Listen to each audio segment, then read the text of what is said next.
Linggo noon nang papauwi na si Karen sa kanilang bahay. Parang wala sa sarili at malayo ang iniisip. Di niya alam kung anong problema, ngunit di niya mapigilang maging balisa. Pagdating sa bahay ay agad siyang pumasok sa kwarto niya at nagkulong. Marami ang naiisip niya tungkol sa buhay niya at sa pamilya niya.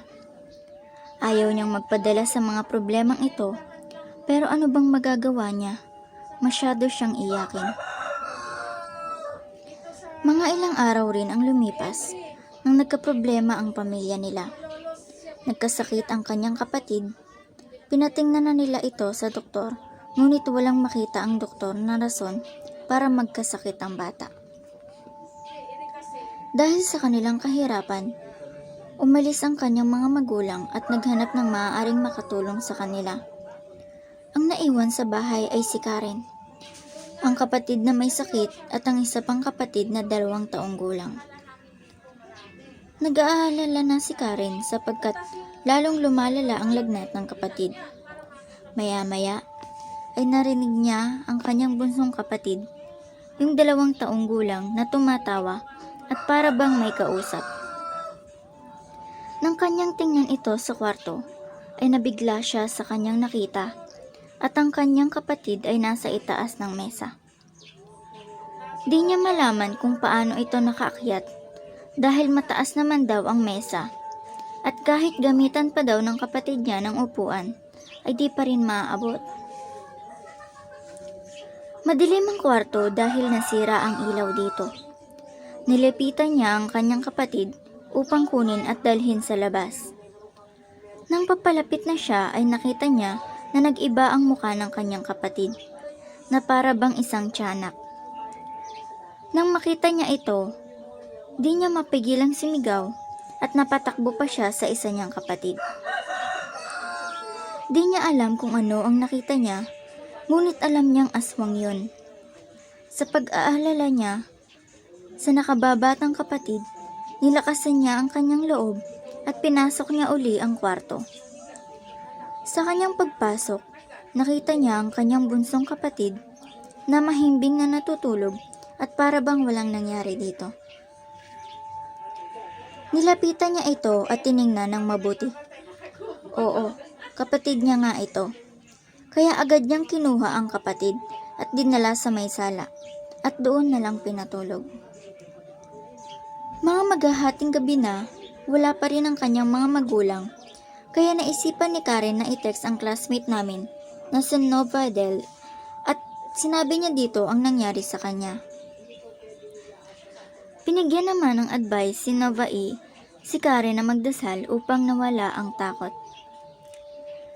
Sa pagdadasal niya ay narinig niya ang isang boses na tumatawa. Nanggagaling ito sa kanilang kwarto. Ang boses ay sadyang nakakatakot, parang demonyo o isang taong nawawala sa sarili. Naninindig ang kanyang balahibo. Matatakot na sana siya pero naisip niya ang sinabi ni Nova na magdasal. Sa pagtuloy ng pagdadarasal, narinig niyang nawala ang boses at napalitan ng isang lalaki na nagsasalita at ang sabi nito ay, "Ano ang magagawa ng iyong pagdarasal? Walang magagawa yan dahil walang Diyos." Pagkatapos nitong sabihin ang mga salita, ay agad na tumawa ang lalaki na halos sumakit na daw ang kanyang ulo sa tawa nito. Sa galit niya ay para bang nawala ang takot niya, tumayo siya at kinuha ang rosaryo at pumasok sa kwarto.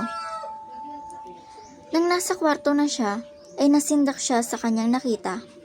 May isang babae na nakapatiwarik at naliligo sa dugo. Nang tinan niya ang muka nito doon na siya, mas nasindak na halos ihimatay niya na walang muka ang babae. Ang nakikita niya lang ay mga uod na muka. Di siya nagpatalo sa takot. Ang ginawa niya ay nilapitan niya ito at sinabing, "Sa ngalan ng Diyos, umalis ka dito sa bahay namin." Maya-maya ay nabigla siya na wala ang babae sa harapan niya. Pero may nakita siya sa bintana, isang lalaki na may dalang kung ano, at tumitingin sa bahay. Natapos na ang mga nakakatakot na pangyayari nang dumating ang kanyang mga magulang at may kasamang itong albularyo. Ang sabi ng albularyo ay meron daw nakita ang anak nito na di tulad sa atin kaya ito nagkakaganito. At sinabi pa nito na nararamdaman niya raw na nasa paligid lang ang may dala ng sakit. Doon na nalaman ni Karen ang totoo nang sinabi ng kanyang ina ng gabing ring yun. Nang ikinatatayuan ng bahay nila ay dating salvage area.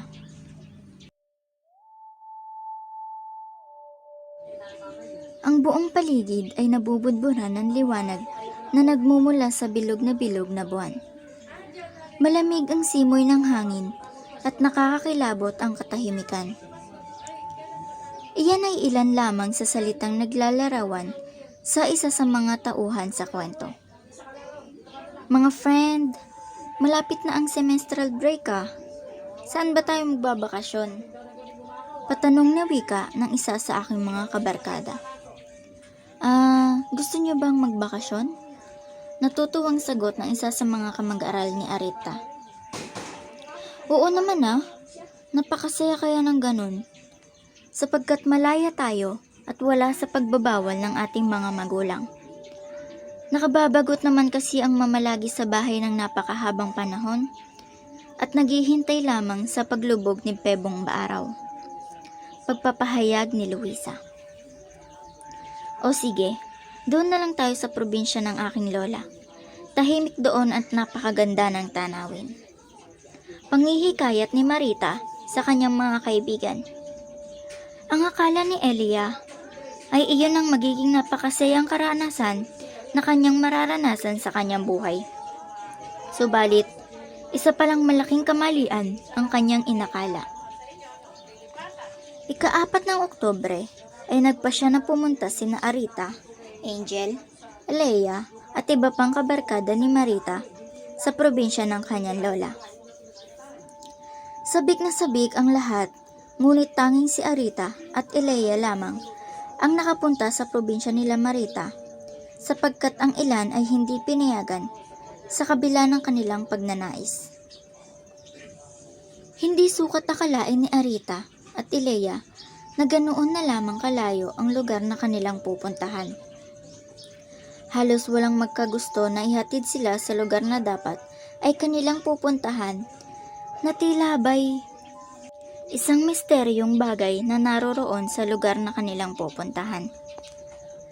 Kahit gaano kalaki ang bayad na sabihin ni na Arita, Leia at Marita sa driver ng sasakyan, ay hindi nila gusto na ihatid sila mismo sa lugar na sinasabi ni Marita.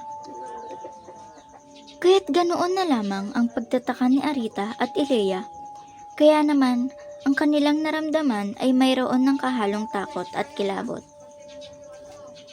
Ngunit sa kabila ng kanilang nararamdaman, ay wala na silang ibang magagawa kundi ang tumuloy sapagkat isang sakayan na lamang ay naroon na sila sa bayan ng kanilang lola.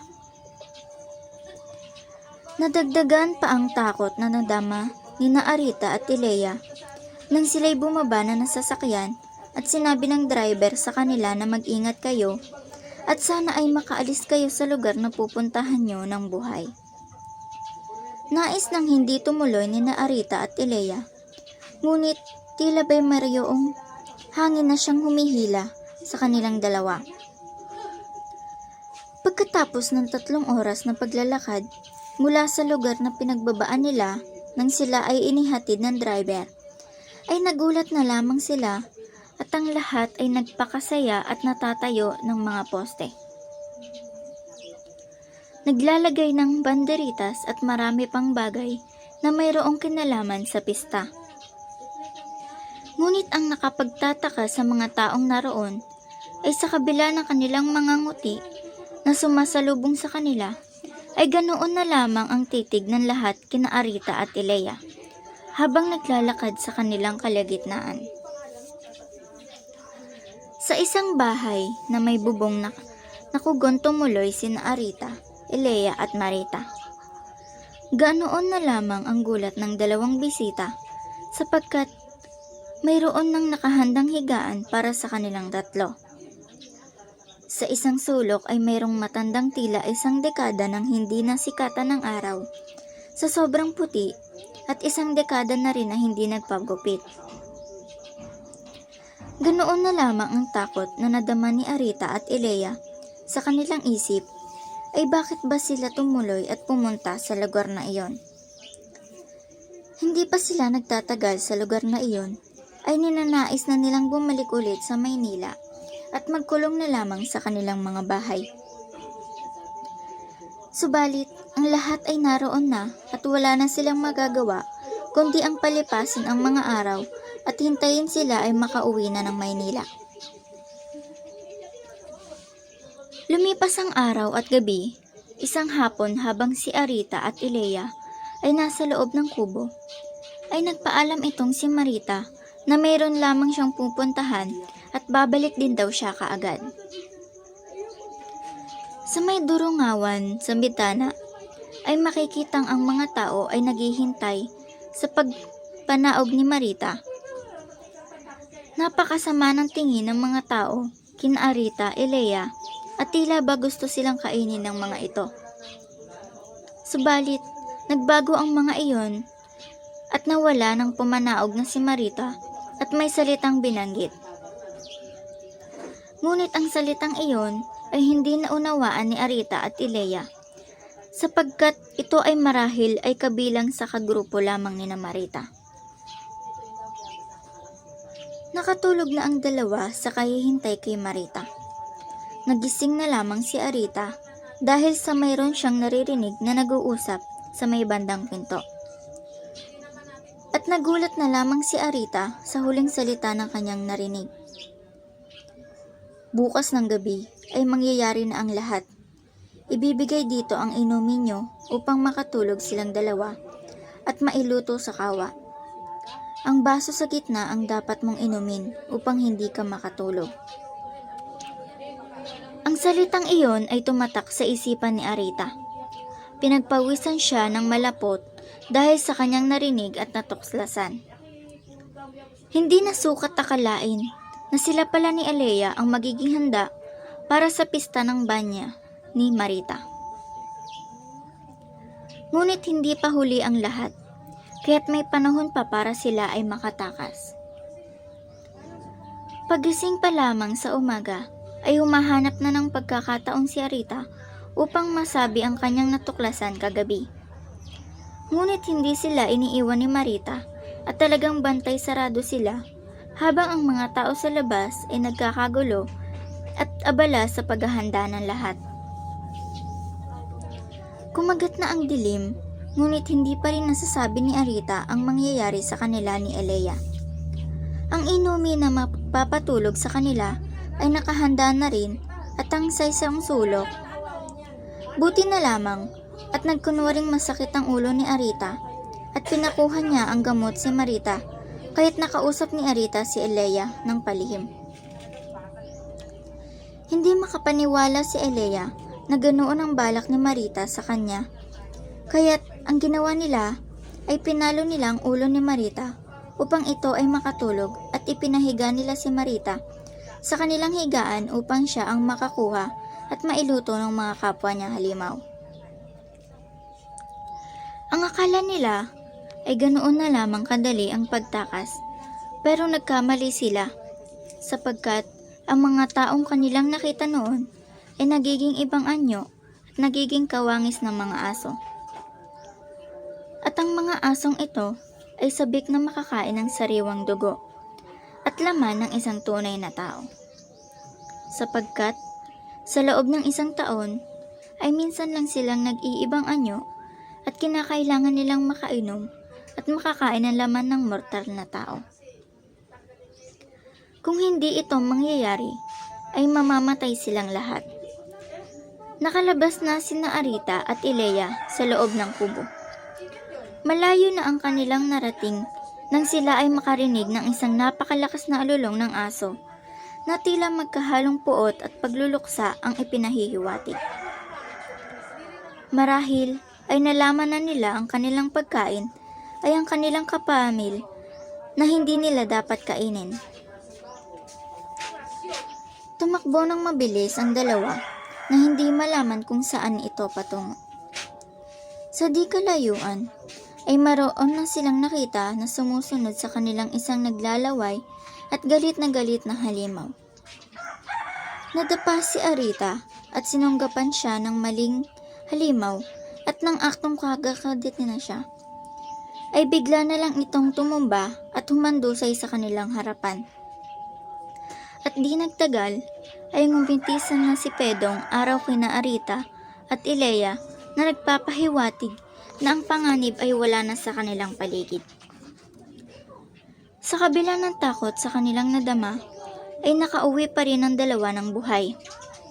Ngunit sinabi nila sa kanilang sarili na sa susunod na semestral break ay gugugulin na lamang nila ang kanilang bahay, ang kanilang mga bakasyon.